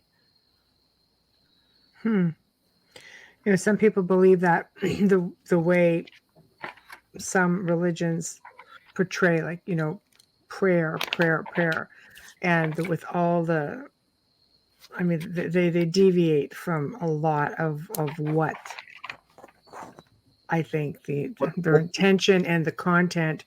It's like an oxymoron, you know, like, are we feeding dark energies, for example, by the type of prayers? You look at the Vatican, you just look at the new center that they built. If you look at it from above, it's the head of a serpent. However, a lot of people misinterpret that because the serpent actually is knowledge. 666 technically means knowledge. 666 is this. It's a sign of man. It's a sign of the beast. It's a sign of man. 666. Yes, but it's also knowledge. If you really look into it, it means in the ancient time, pre-Catholicism, it was knowledge. So, you know what else? Where did it get bastardized along the way? Do you know what I mean? What else it is too? 666 is also it's man. We're carbon-based creatures. Carbon. That's right. Yeah. 6 sign, 6 protons, 6 electrons, 6 neutrons. You know, the ancients knew this stuff. Yeah. So basically, how did it get bastardized? Because the further we go away from it, and the more people take it literally, is what happens. See, back in the day, back before 325 AD, when Constantine united every single religion under Christianity, literal Christianity, and the Crusades came, of course, and everything. Original Christians were known as Heliognostics, and that's a Greek word. Helios means sun, and Gnosis means knowers. They were sun worshippers. You know, they're basically modern day Christians are pagans, and they don't even know it. Oh, they adopted all kinds of paganisms. They took bits and pieces from every culture that they amalgamated into their own. You know, like, it's all there. People observe. It's like people see, but they don't. They look, but they don't see. It is, and they don't even realize, like Lucifer and Satan. If you want to talk about Satan, Satan is a Hebrew word, hashatan. Okay, Satan literally means adversary. Okay, so two basketball teams playing each other are just Satans to one another. That's all Satan means. Right. Satan's not even a red devil with a pitchfork and a pointy tail. The earliest pictures of Satan, he was actually blue in the 900s. He wasn't even red. That is actually true. Yeah, he was actually I've blue in the actually seen 900s. that. No, Yeah. Can we stop for 1 second to do a station ID? Yeah. And oh my a sponsor gosh, I ID? already forgot. Yeah, I know. we're gonna I'm get so we're gonna get deep hand slapped. into Micah. This I know. is crazy. It's all good. We're just like, yeah. Oh wow! yeah. Wait, the duty. We have to talk about classes. You're listening to The Outer Realm with Michelle Desrochers and myself, Amelia Pisano, and our special guest tonight is Micah T. Dank. And if you missed it up until now, just wait for the end. Wait for the archive to come up and catch it from the beginning, because you don't want to miss anything. You will be lost. Let me guarantee you're going to watch this episode a few times. We are live from the beautiful city of New Orleans, live on 105.3 FM. And streaming for you on UFO Paranormal Radio, International Public Radio, UFO Gods and Extraterrestrials, UPRN Talk Radio. Joe, I'm done. I'm done. Stop opening these channels. We are sponsored tonight. Our intro and our outro are from Justin Snicker. Sorry, I didn't have my glass. I don't have my glasses. They're on my stupid head. Dr. Snick and the Sonic Surgeon. He is phenomenal. Just Google him. You'll find him on any streaming platforms. He is the reason why we have an amazing intro and outro, and that's his voice that you're hearing, and he's award-winning too. We're also fully sponsored by the great folks at Folgers Coffee. Thank you, Folgers. Thank you, Dr. Snick, the Sonic Surgeon. There we go. All right, you're on. So here we go. Here's another comment. Micah's research has got me hooked. I'm hungry for more knowledge. Me too, Zach. Me too. Seriously. Like, I want to read the Bible again. I want to read your books. I'm just thirsty for this knowledge. And when you were talking about the heart outside of Jesus, right, and the whole symbolism, my mother used to call it la vida sana, which just meant healthy life. Healthy life, yeah. Yeah. That's all that it meant. Field. You can measure it. You can actually measure it. That's crazy. I always thought that was a psychic thing too. Being a medium, I've lost a lot of friends who are Roman Catholics, so I'm quite understanding of that whole thing. Thomas Rivers says pedophilia is still embraced by those in the highest positions of power. Yes. Yeah, that's how they get there. That's absolutely true. That's how they get there, at the highest position of power. They have to. What they do is they have to do an act of pedophilia, and it has to be filmed, so they have it on them just in case. You know, it's what they do. No, not really. It's just no, but I wonder how snuff films fit into that. I did this one case once with missing person, not a child at the time, and it led to a missing child, which led to pedophilia in power that I'm not allowed to discuss, which led to a snuff film. I'm just curious now that you say that. Another Nicolas Cage movie in the 90s called 8mm. Yeah, 8mm. Yeah, that's hard to watch as a parent though. Yeah. It was a different viewing back then than it is now for me having a daughter. Yeah. Yeah. Yeah, that's, I think if people, I mean, the information is all out there. You just have to really know how to dig. So I was telling you guys about Lucifer. Yes, Lucifer is not actually Satan. Lucifer is known as the light bringer. And in Genesis 1:3, God says, "Let there be light." How's there going to be light without the light bringer? So Lucifer is immediately mentioned in the Bible, if not by name, but by action. And Lucifer in Luke 22:16, I think, don't quote, or 22:10. No, I forget what it is, but he basically says, well, Jesus says, "I am the bright shining morning star." Okay. Lucifer is the morning star. Okay. Lucifer is Venus. Do you know why Lucifer is Venus? He's the light bringer. Do you know why? Because if you look outside in the back, well, you can't see it right now in the back. Basically, when the sun comes up, right. Okay. Right before the sun comes up, if you go outside and look at it, you could do it tomorrow morning. Come outside, look at the sun as it's like crowning and as it's starting to rise. You'll see a bright pinpoint light above it. That's Venus. It announces the arrival of God's sun. Okay. Lucifer does that. And Lucifer, is known as the morning star. Now, the other thing is too is Lucifer has a pentagram that people have inverted and people have perverted. Okay, the pentagram. If you take Venus that I just mentioned, and you take Earth, and you circumvent it around the sun in the course of a year, they're almost connected 5 points. You connect those 5 points, you get the pentagram. That's Lucifer's pentagram. It's all astrology. Mm-hmm. That's true. That's true. That is a taboo. I think, there's so much that is ingrained into people almost like school age at birth, going through the different rituals, baptism. Yeah, it makes perfect sense. You understand it's a part of astrology. But where do we get into the others? Communion, confession, right? It's all they've monetized sin. And it goes up. That's all they've done. They've monetized sin. That's all Catholic catechism. That's Catholic, yeah. They have you coming in. They have you coming in and confessing your crimes to a priest. Mm-hmm. That's what they have you doing. Yeah, pretty much. I don't know. I think. Hold on, Dolly. Is that supposed to say initiation? Is that what that's supposed to be? Oh, into slavery. Okay, initiation. That's another show. So Amelia can read. So you don't have to squint. I'll just put it up here for you.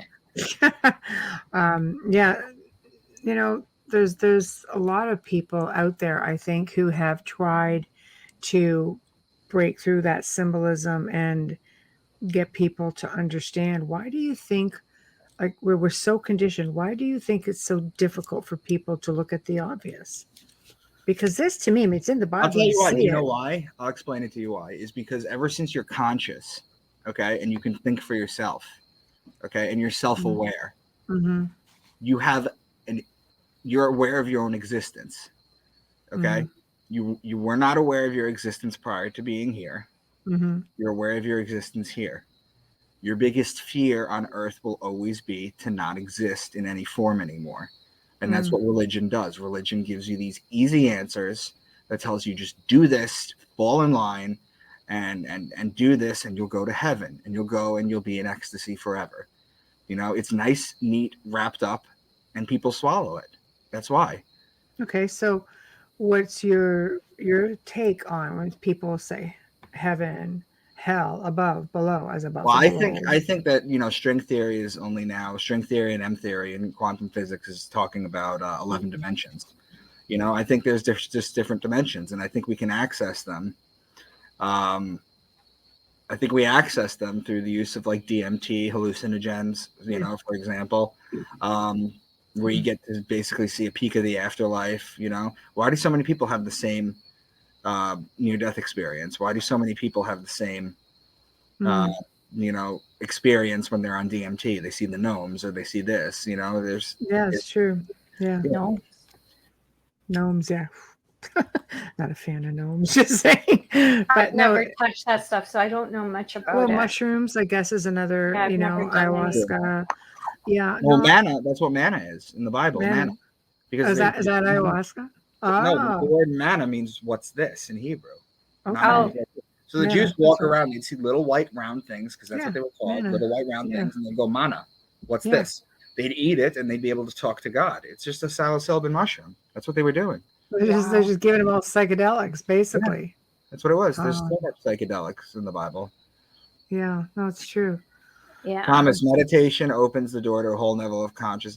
Yeah, but awareness. Yeah, but some people. So Buddhist monks meditate for that one split second of enlightenment that changes their world. Some people just cheat and just do DMT because they don't have that kind of time.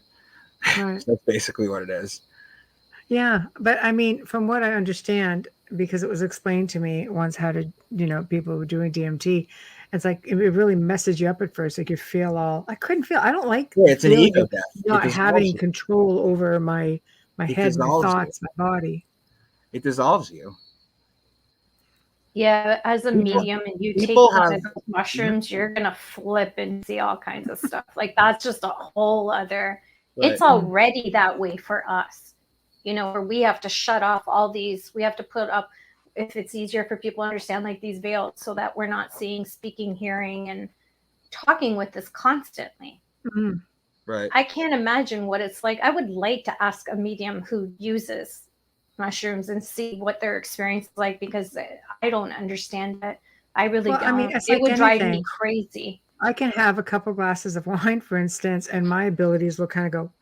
I think the more relaxed you are, the more there's no inhibitions. There's nothing, I think, that's Yeah, but the more Well, I'm anchoring you. forward to anything going wrong.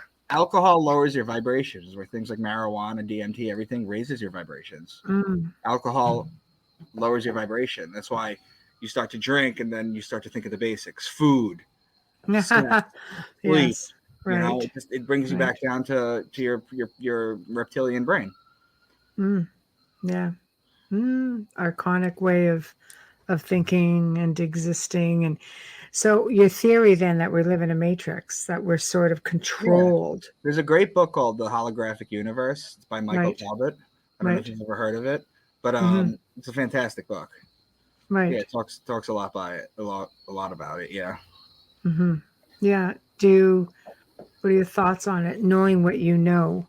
I mean, obviously, the powers that be physically on this planet, some believe they may or may not be, in cahoots or ruled by interdimensional beings or beings from. I don't know how I feel about interdimensional beings, to be honest with you. Really? Yeah. I don't know how I feel about that. No, Because you're so you are so into, like, I mean, astrology and everything around it. I mean, that's pretty. There's got to be more than just what's here. No, I agree. In different dimensions, yeah, there could be others, absolutely. Yeah. I think what happens is when we die, we go to the appropriate level that for the lessons we've learned on Earth and how we've lived our life, we go to the appropriate level, and then we're either reborn here to relearn them. But there's things talking about. So time is not a fixed construct. You have to understand that. Okay? No, it really doesn't exist, does it? Time doesn't exist to a clock. Right. Yeah. So think about this for a second. Your next life, Michelle, you could be your next life when you're reborn. It could be in the year 900 AD, and you could be like a peasant boy. It doesn't have to mean that you're going to be born in the future. No, you can come back and forth. Yeah. Right. Yeah, I believe that. Yeah. What's this here? Astrology creates the Earth matrix specific to Earth. Thoughts? Not really sure what he means about the Earth matrix. Is he talking about? I don't understand that either. Is he talking about the ley lines? Is he talking about the grid over Earth where all the pyramids are on? Time is linear. Yeah, Dave, can you elaborate on that a little bit, please? On the Earth matrix. Yeah. But if you're talking about things like, for example, you want to talk about things that were perverted, the idea of hell. The idea of hell is perverted. Now, from what I've just told you, it's everything that happens on Earth, right? In astrology, as above, so below, right? Okay. Let me ask you a question. When you die, okay? Well, let me ask you a better question. What part of your body senses pain? Everything is in the mind. Right. But would you say nerve endings? Well, nerve endings in your skin, yeah. That's in this, yeah. Okay, so let me ask you a question. When you die and you shed your body and you have no more nerve endings and your brain is gone, how are you going to feel pain? There's no flaming infernal hell, okay? No. Hell is not actually hot. Hell is winter, okay? Hell is winter on Earth. The animals come out. The animals used to come out. They would come out scrounging for food. It would be cold. People get sick more often, okay? Right? Amelia, what's the Italian word for winter? Oh my God. What the hell? You just like seriously threw Don't me. look at me. I'm not Dave Italian. Petrola's. Oh, inverno. Inverno. Okay, that's where the word inferno comes from. Inferno. Oh my gosh. Yeah. Inverno comes from inferno. Latin. And inferno is the flaming place of hell. That's what's been perverted. Inverno is actually hell. It's winter. People get sick. Inverno. There's no crops. There's snow everywhere. The sun is dead. Or there's a lot of death. And disease. There's a lot of death. Do you think that maybe this is it? The planet, this time, this space, there's so much suffering, there's so much control. But there's a lot of love too. You got to understand is you could tune it out. The balance. We could easily get off Facebook, the news, Twitter, and all that kind of stuff. Yeah, absolutely. Thought you'd like to see that one. Micah speaks the language of truth. I love it. I love it. Thomas is Yeah. a good friend. Yeah. I love So, him. He's an incredible writer. No, it's I don't know. What would you like to your goal in all of this? Obviously, is to reach Well, people. right now I have a 6-book deal, and I have a publicist that she reached out to you. Yes. Right? You know Michelle, she's wonderful. Yes, she is. She's wonderful, and without giving anything away, we're trying to turn my 6-book series, or we're going to turn it into a TV series or a movie series. So what we're doing is we pitched it to one guy already, okay, and it blew his mind. The books. You think I go into things deep here? Wait till you see the books. I go into more philosophy, more esoteric stuff. I decode things. It's crazy. Yeah. I would watch that series in a heartbeat, and I'd want to own it because I'm a visual learner. So for me, which is why I wanted to see. Now, aren't you glad? Aren't you glad that I did the PowerPoint? Absolutely. I like PowerPoint presentations. I do enjoy them. Yeah. You know, especially when they're well done. Right. Yeah. But, also, the in the year opens up in Aries, right? What's the Italian word for open? Aperto. Yeah. Apri. No, apri is that's French. That's not Italian. Are you sure? Yeah. No, I'm pretty sure apri is Italian.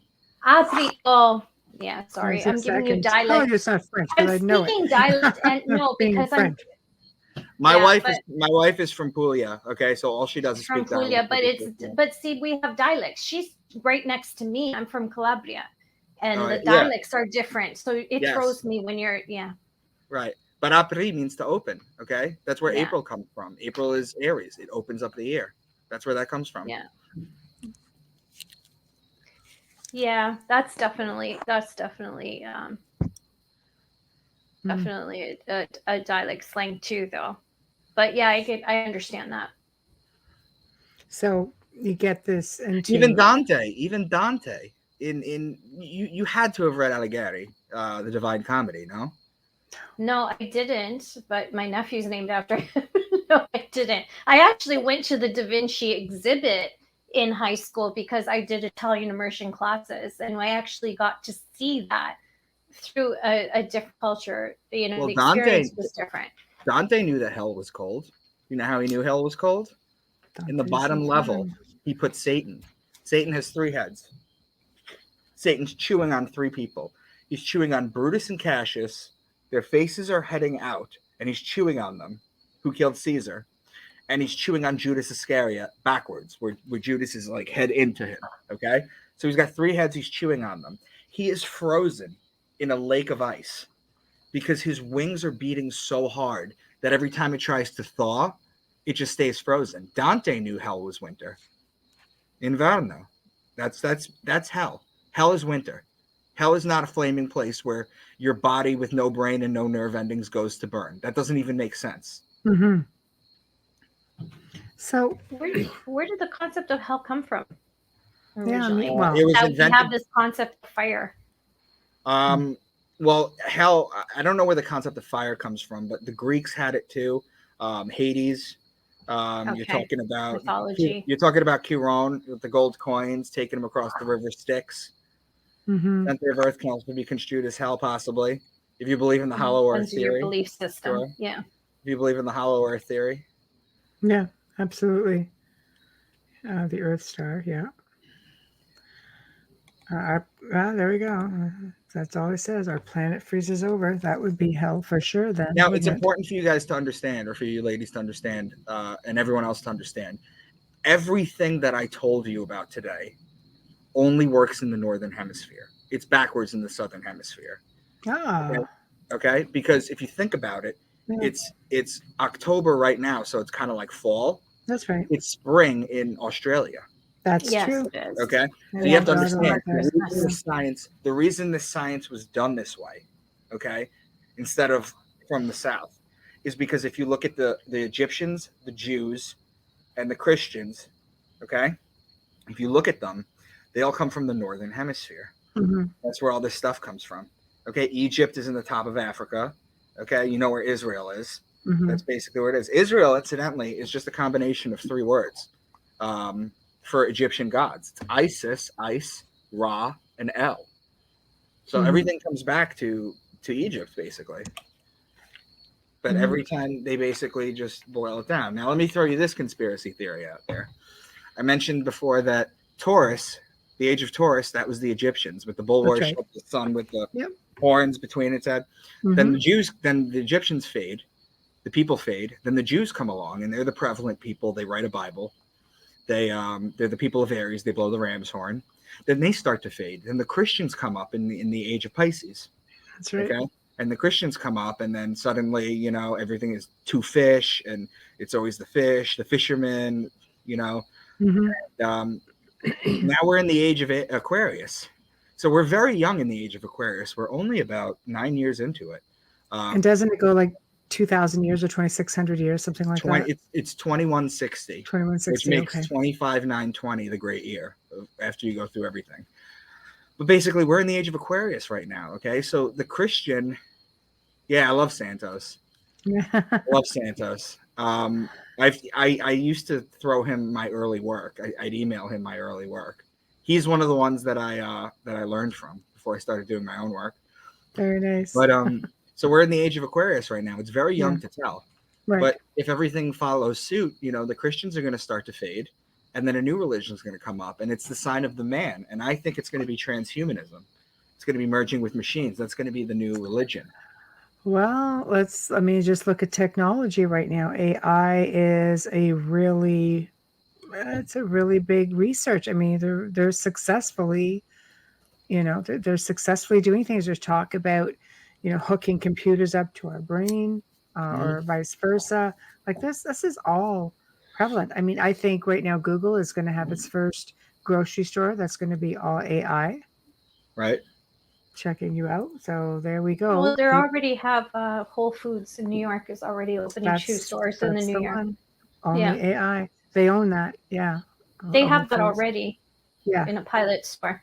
Yeah. Yeah. And that's what I mean. That came out in the news just about a month or two ago. It's like, so it is beginning. So you could be right on that.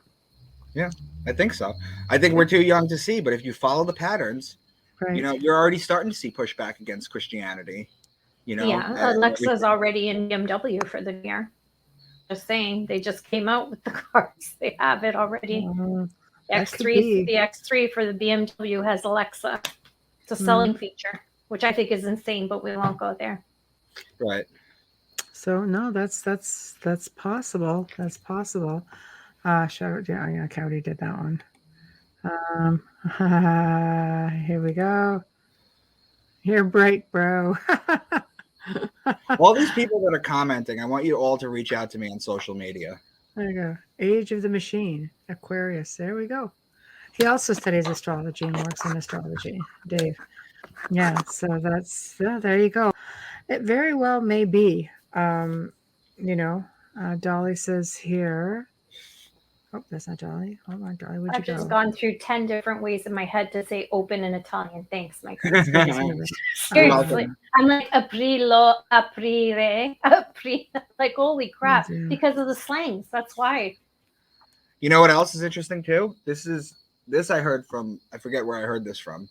But basically, the story of Pinocchio is basically a metaphor for the same thing that we're talking about. Because you have pine, which means pineal, and Amelia, what does occhio mean? Eye. Yeah. Eye. Eye. Yeah, I have one of the original dolls from Italy of Pinocchio. One of like way back originals. It's the eye. Yeah. It's the eye. It's the pineal gland. Yeah. I heard it's that all story about becoming a real boy, becoming a real boy and realizing your true self. Yeah. I heard that from my mom. It was never a fairy tale. It was always a horror story. Yeah. Seriously. But a lot of those of the, let's say, Disney stuff was actually loaded with codes. Can I just say how much fun I've had with you both tonight? Oh, thanks. God, ditto. I told you it's laid back. Yeah. I've never felt so stupid before in my life, but in a good way. Because I can't believe how much I learned from you. Like that's why I said to you, do you offer classes? I would literally take a course in a heartbeat. from you. What I can I'm do thinking is of other people you need to be on their shows. Like, it's going through my head right now, what I can particularly do. Bishop James. What I would like to do. You guys are familiar with the Book of Enoch? Of course. Michelle is. I'm Very not. first abductee, in my opinion. Okay, so how about this? You can reach out to me direct, and then whenever you have some open time, I'll come do another show with you. We'll do the Book of Revelation, and we'll do Enoch. Okay, I'll You know read what? it. I say we'll do it. How about I will message you and we'll bring you back on in December. I like it. Oh, for I like Christmas. it too. I You love the piss Book off of all the Enoch. Catholics. Oh yeah. Okay. How is Everybody in the chat, are we all good, up for this? Micah? Yeah. A lot of Pardon? angry people. A lot of angry people in the chat.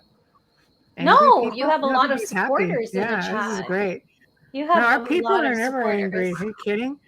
The only time we had an angry mob is when we had the flat Earth guy Flat on Earth here, guy. and I think David they White. thought we were going to attack him. And when they realized how laid know back and how him? much fun we had a boatload of freaking fun. All of You us. had, It you had David Weiss. Yeah, we it was had great. over 78 people writing at the same time, and it was 78, 80 something at one point. Joe said, Oh yeah. I have a small laptop going here. I couldn't keep up with it. No, And it was driving me hilarious. crazy. We I had think so much fun, honestly. okay, he was a lot of fun. It was we're always open. We always try to be as learning too, respectful right? as possible. I respect everybody's opinions. Doesn't mean I agree with everything, but I do respect everyone. And hold on. I think he's so used to being bashed that he was a little defensive at first.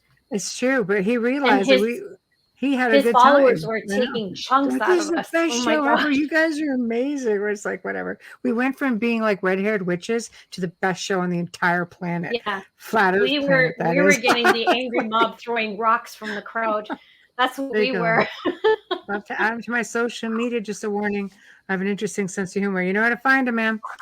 There you go. I'll tell you guys. I'll tell you guys one more time. Yeah. I'm on Twitter at Real Mr. Dank. I'm on Facebook at Micah Dank. Yeah. I have a Instagram at Micah Dank. Yep. Just reach out to me if you guys are interested in the books. Listen, my 6th book is coming out in a week. I have the whole series. I have so many author copies at home. I'll sign them. I'll mail them to you. We'll work something out with PayPal and Venmo. I send hundreds of copies out of my house. Oh, fantastic. So I love it. I'll definitely get in touch with you because I do want to read them. I'm joining all your groups now. There we go. The rabbit hole, the rabbit hole, the rabbit hole. There you go. Are they all yours, Micah? No, it's Micah Dank into the rabbit hole. Yeah. Okay. Christian educated turned Buddhist, a man of heart and vibrational energy. There we go. And you are welcome, Dolly. Absolutely. Well, this is the time where we have to say goodbye already. The show's already over. I can't even believe it. We're almost at the 11 o'clock mark. But we will do it again. I will definitely contact you. We will, go over some dates. And then you can. I'm just giving you a heads up. The Book of Enoch and the Book of Revelation, it's the same stuff. I'm going to read the Book I like of Enoch it. because I do have it. I have it. The interesting thing too is that I've done the Epic of Gilgamesh and I've done the Enuma Elish. Yeah. And I've done the Enuma Elish. Yeah. Those aren't even religious texts. I mean, yes, they were very important to those who wrote them at the time, but they're not even biblical texts, and they're still astrology books. This is like the code for everything. I'm telling you. No, I'm looking so forward to it. I can't even tell you, and I hope you're going to have another really cool presentation. So I love the Book of Enoch. I do. To me, it's just, I really enjoyed reading it, and I often wonder why it was left out because it was so instrumental, like so much information. So it's because they openly talk about astrology and everything. Everything. I know. So we can't have that. We can't control the masses. I totally get it. I'm interested to see what you have to say. So one more time, website. Well, the website is just kind of up. It's just kind of like if you go to my Twitter, my pinned text is all. If you go to my Twitter, my pinned text that I have up is a link, and then you click on it, and it's all the podcasts I've ever done. There's like 150, 200 of them on there. Excellent. There we go, people. All right. Well, thank you for joining us. It was so much fun. You're just Oh my You're just gosh. so informative. I love that. So we will do it again. And I can't wait. I will be in touch with you soon. So thank you for being a wealth of information. Everybody had a good time. We'll get a lot of people listening in on Facebook as well as here on YouTube. So we're going to post the archive right after the show.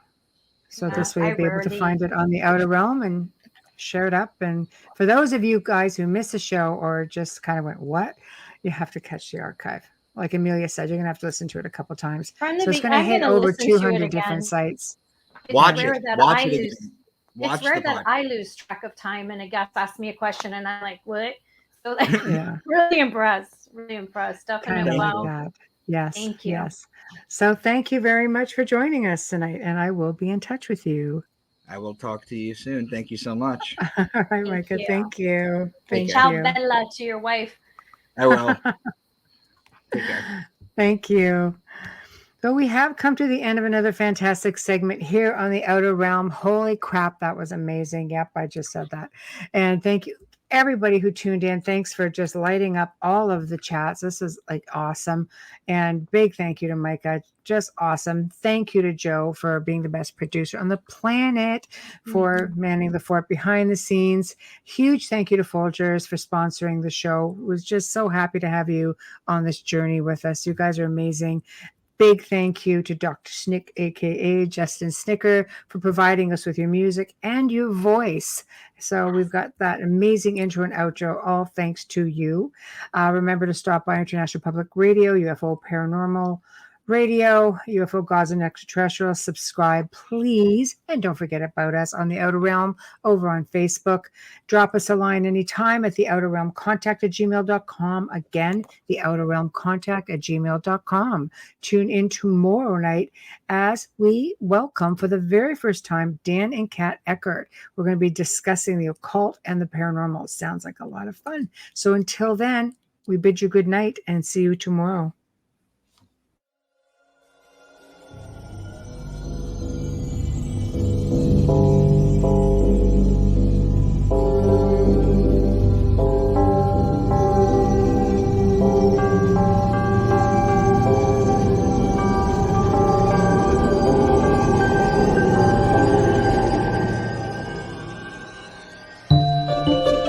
You have been listening to The Outer Realm with Michelle Desrochers and Amelia Pisano.